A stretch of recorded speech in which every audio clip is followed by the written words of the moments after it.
Welcome, my name is Jerry McPherson, Pitmaster at Beef Loving Texans, Texas Beef Council. Today we're going to talk about Texas style smoking, and when it comes to smokers, there are many options on the market today.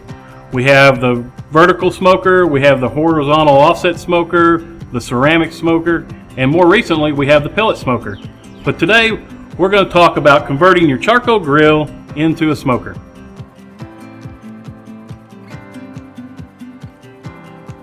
Okay, before we get started on converting our charcoal grill over to a smoker, we're going to need a few things before we get going. The first thing we're going to need is charcoal. We're going to need some wood chunks. We're going to need some water. We're going to need a lighter. And then we're going to need 2 half silver pans. Let's talk about charcoal. There's lots of options out on the market today. You have the instant light charcoal. You have the regular charcoal that you want to add lighter fluid to. You have lump coals. But today we're going to make it easy and convenient for you. We're going to use the instant light charcoal. Now you can choose to use regular charcoal and add lighter fluid to it if you'd like. The one tip I have for you is before you add that lighter fluid, make sure that you remove your top grate so that way you're not transferring that flavor of the lighter fluid into what we're cooking today, because you're not going to like that flavor profile, I can promise you. Alright, now that we know what kind of charcoal we're going to use, let's talk about what type of wood we're going to use. Now when picking out your wood, remember you want a flavor profile that'll work well with what you're cooking. So keep that in mind when you're choosing what kind of wood you're going to smoke with. The most common types of wood out there are your hickories, your oaks, your pecans, your mesquite, as well as apple and cherry. Here in Texas, what kind of dictates what we're going to use really depends on the region that we live in. So a good example of that is I live in Austin, Texas, and in this area we use a lot of oak wood. Now if you went down south, a lot of mesquite's available, so they would use a lot of mesquite in that particular area. That being said, today we're going to use mesquite chunk wood. Alright, now that we know what kind of charcoal we're going to use, what kind of wood chunks we're going to use, let's talk for a few seconds while we're going to convert our charcoal grill into a smoker. Here in Texas, most of us think that we got to have this big offset smoker, but you may not have the room that's available at your house or in your backyard, but you already have a charcoal grill. So why not convert your charcoal grill into a smoker? Okay, so let's get started. So the first thing you want to do is make sure that you open up all the vents on your grill. So I've got a vent located in the back here, I got a vent located in the front, and then on top on this particular model. So they're all open. So now we want to open it up.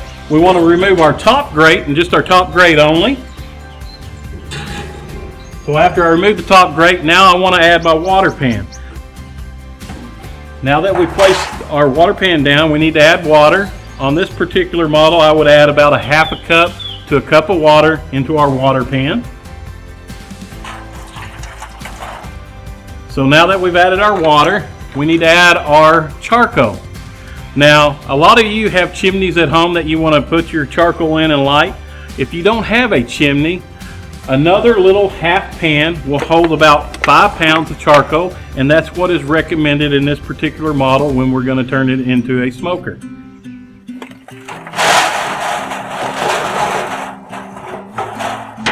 So now that I've added my charcoal, now all we have to do is light our charcoal.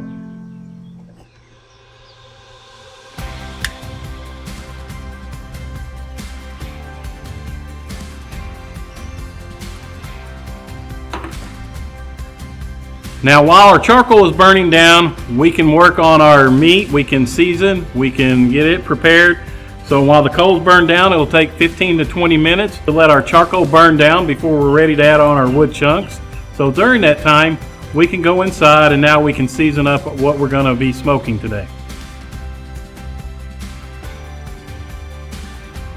Okay, now that we've got our coals burning down, let's talk about the 6 most popular cuts that we like to put on our smoker. Brisket, prime rib, tenderloin, short ribs, sirloin cap, and tri-tip. Now as you can see today, we're going to be smoking our tri-tip. The tri-tip, it comes from the bottom of the sirloin. It's triangular in shape, so that's where we get our name from, tri-tip. And it's actually more well known on the West Coast than it is out here in Texas. It is a lean cut. It's got the grain running horizontal and vertically, so when you're going to slice it, to make sure that you have that nice, tender, great eating experience, make sure you slice across the grain. So now let's get started with seasoning our tri-tip. Now you have to remember we already have one flavor profile going on, which is our mesquite wood. Now we're going to keep it simple today. We're going to just use kosher salt and black pepper, but you can also use a marinade if you like. You can actually pre-purchase it with a marinade, but today we're going to keep it simple. We want the meat to speak for itself.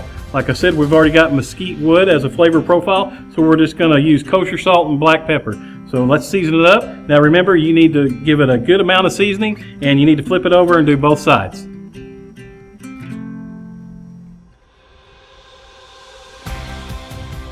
Once we get a good portion of our salt on there, now we're going to go with some black pepper. And then we're going to get a good little rub down as well. And then we will flip it over, and we'll do the second side here.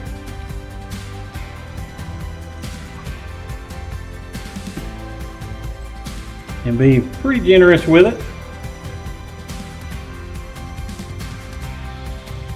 All right, now give it a good rub. Let's get it back in our foil pan, and let's take it on over to the smoker. Okay, it's been about 15 to 20 minutes. Our charcoal is burned down. Now we need to add our wood chunks to them. So now we're going to place our wood chunks directly onto our coals.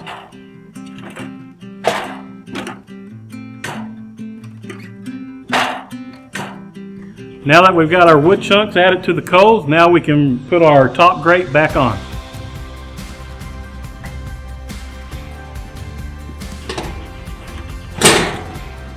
Now we will continue to let our wood burn down before we close our lid, so we'll give it another 5 or 10 minutes to let our wood burn down.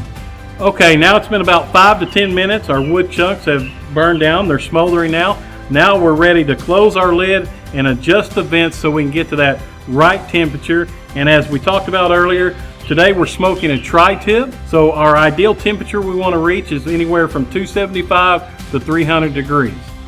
So I'm going to close my lid.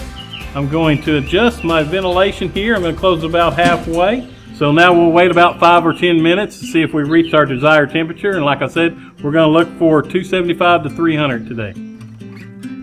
Okay, now that we've adjusted our vents, now we know we've reached that desired temperature, roughly 275 to 300 degrees. Now I know you're wondering how I know that. Well, this particular model doesn't have a temperature gauge on top. What we've done is we've inserted a probe on top of our grate inside, and it's giving me a reading of 285. Now, if you have a temperature gauge at home on top of your grill, you can use that to monitor your heat. If you don't, we would highly recommend that you buy a probe so you can insert it onto your grill, so that way you can know that you're cooking at the right temperatures depending on what particular cut of meat that you're using.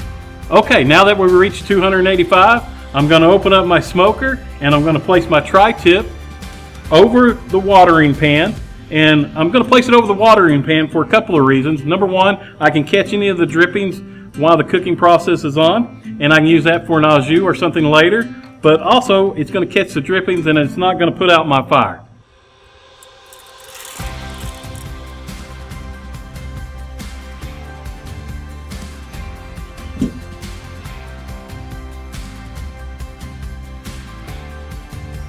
When it comes to smoking and grilling, one of the most important things is having a properly calibrated thermometer. Now when it comes to calibrating the thermometer, you actually have two different methods you can use. You have the ice point method and you have the boiling point method. So let's talk about the ice point method. You want to take a cup of ice, about 3/4 full. You want to add water to that and fill it up with about 1/4 inch from the top. Take your temperature gauge and in a circular motion, give it a good little spin here. You don't want your temperature gauge to fall and be on the bottom, and you don't want it touching the sides. Now we can stop, let it rest for a few seconds here, and it should go down to 32 degrees. So now we know this is properly calibrated. It stopped at 32 degrees. Now if this thing stopped at about 37 degrees, about 5 degrees difference, keep that in mind when you're doing your internal temperature to your finished product. So now let's talk about our boiling point method. Now on the sheath, there's a little holder that you can put your thermometer down there. We don't want to touch the bottom of our boiling pot, and we don't want to touch the sides. So this is a nice little contraption that will hold your temperature gauge. And now we'll center it in the center of the pot here. We'll let it sit for a few seconds here and see where the temperature stops at. Now we want it to hit 212 degrees at this elevation level. In Colorado it would be a different boiling point based off the elevation level. So here, like I said, in Texas it's 212 degrees. So this particular thermometer has been calibrated properly. We've reached that 212 degrees. So let's get back and get to the smoking. Okay, now it's been about 25 to 30 minutes. Now one of the big obstacles in terms of smoking is your temperature. So roughly 25 to 30 minutes into this smoke, this is a great opportunity to check on your heat. Make sure we're at that 275 to 300 degrees. So we're going to open it up. We're going to check our probe, see what temperature we're at. If you have the temperature gauge up on top, you also will know beforehand, so you can use that to monitor. But at this time, we'll open it up. We'll check if we need to add any wood chunks or more charcoal. This would be the time to do it. Okay, so now I know our wood is in good shape. We've got plenty of heat. Our probe read 285 still, so we're in good shape on our temperature. So at this time, I don't need to add any more heat, more wood or coals at this time. But if you need to, process is you need to remove your meat. So make sure you have another pan here, not the one that you brought the raw meat on it, but something that's nice and clean. We don't want to do any cross contamination. So we want to take our tri-tip off. We'll place it into the pan. And now this top grate, we don't need to remove it. All we need to do is use our tongs and lift it up on the one side over here and add coals or wood chunks to it, and then place our top grate back on. And then at that point, we can take our tri-tip, place it back over the water pan, but remember to flip your tri-tip.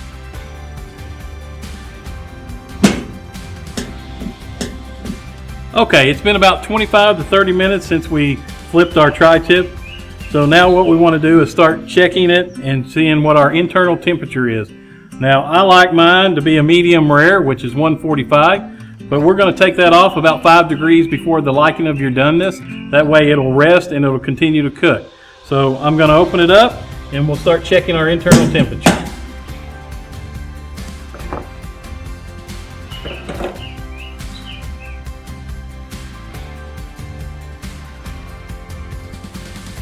All right, perfect. So we're at about 138, so I can set it aside and let it rest for about 15 to 20 minutes. Now you do have a couple of options. At this time, when you set it to the side, you can tint it with some foil, or if you have some peach paper, you can wrap your tri-tip and still leave it to the side and let it rest for 15 to 20 minutes because we're going to redistribute the juices before we start slicing. Okay, our tri-tip's been resting for about 15 to 20 minutes now. As you can see, we chose to use foil. Remember I mentioned we could use foil to tint it, or you could use peach paper to wrap it with. Today we chose to just tint it with foil. So let's pull our tri-tip out and let's see about slicing it across the grain now.